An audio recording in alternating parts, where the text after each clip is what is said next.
war-saxaafadeed ka soo baxay dalada midnimo oo dalada ay ku midaysan yihiin bulshada reer Somaliland ee ku sugan magaalada Muqdisho ayaa waxa baaq dheer loogu diray shirka wada tashiga qaran ee la filayo in Muqdisho ka qabsoomo maalmaha soo socda. War-saxaafadeedkan ayaa waxa lagu bilaabay kumadasha wada tashiga maamul Goboleedyada Koonfurta Somalia. Ujeedada baaqa shirka wada tashiga Koonfurta Somalia dalada midnimo oo dalada ay ku bohoomeen qaybaha kala duwan ee bulshada reer Somaliland ku dhaqan gobolka Banaadir ee Koonfurta Somalia sida garabada dhaqanka, haweenka, dhalinyarada, siyaasiyiinta iyo murashaxiinta labada gole ee baarlamaanka. Isticmaalkii gumaystuhu waxa uu Soomaalida u qaybiyay 5 qaybood oo kala ah Somaliland, Soomaaliya, Djibouti, Soomaali Galbeed iyo NFD.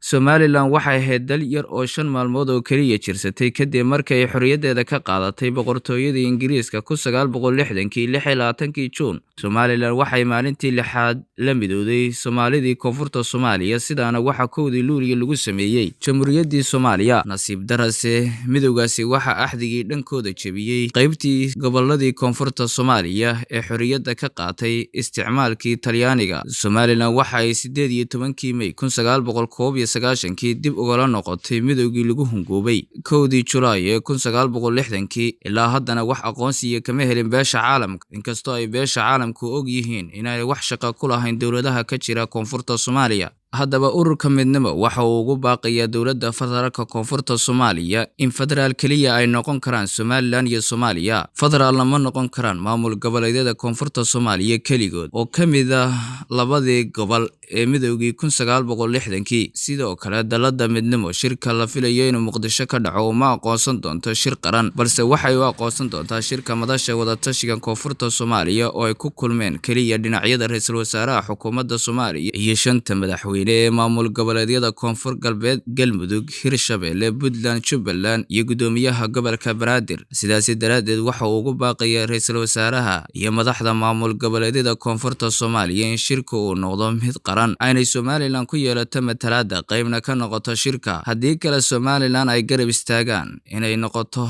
dal madax bannaan, ayaa lagu yiri war-saxaafadeedkan ka soo baxay dalada ay ku midoobeen bulshada reer Somaliland ee ku sugan magaalada Muqdisho. Waxaana ku saxeexnaa gudoomiyaha daladaasi Keliya Nuur Saajin, Cabdikariim Bulshaawi, telefishinka Bulsho, Muqdisho.